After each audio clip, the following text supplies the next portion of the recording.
How do I create a schedule for my preschool classroom?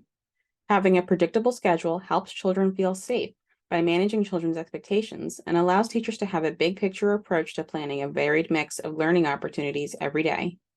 Anyone using the Ecker's 3 tool as a guide will want to consider the following elements: free play, gross motor, meals and snack, toileting and diapering, and group activities. Ecker's observations typically occur within the first 3 hours of the day or when the majority of children arrive. For example, if most of the children arrive by 9 a.m., the observation would most likely be from 9 a.m. to 12 p.m.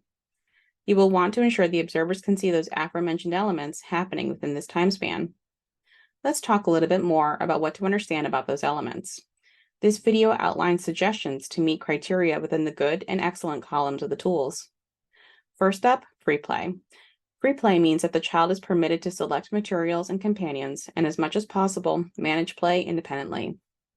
For an optimal score in a variety of items, free play should be at least 1 hour long, not including cleanup or transition times. Accessible means that children can reach and use required materials or equipment, and materials simply being present in the room does not necessarily mean that it's accessible. So under this definition, the toys in all centers should be at children's level and available for them to use without permission or requiring assistance to obtain for 1 hour. For optimal scores, accessible materials include art, fine motor, books, music and movement, blocks, dramatic play, science, math, diversity, and a space for privacy. Gross motor. Gross motor is ideally at least 30 minutes long. This does not include transition time, such as walking to or from the playground or hearing rules about play.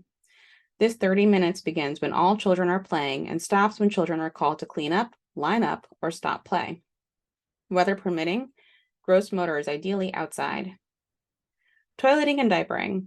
Toileting should meet the basic individual needs of the child and be offered during the observation.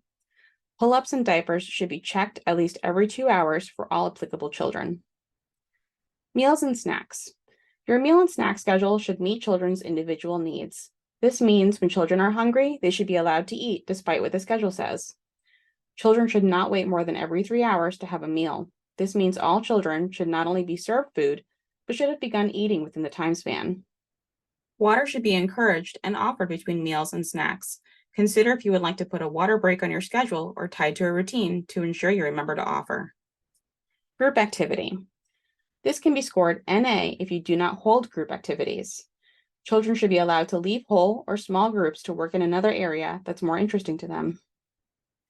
When the tool states how long something should be, this starts from the time that the last child begins to engage in the activity and ends when the teacher stops anyone's activity to do something else. This means if you try to hold a group activity during free play, forcing children to stop their play to join the group will stop that free play time. Also, making some children stop play to go to the restroom or telling them it's cleanup time before the 1 hour is over will interfere with your score. The key to addressing this is providing children with choices and making it clear that free play is not over.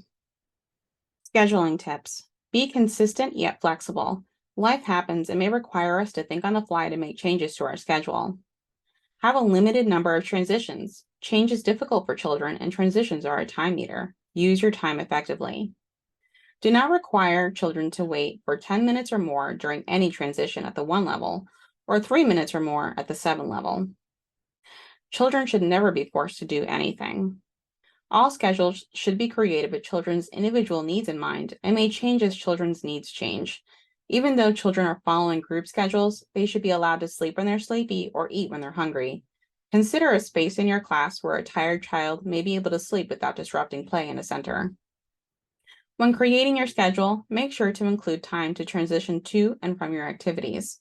Scheduling time for transitions helps teachers start to have smoother transitions. For transition tips, please see our FAQ short on transitions. For more in-depth information on planning your teaching, please see our course Intentional Teaching for Preschool.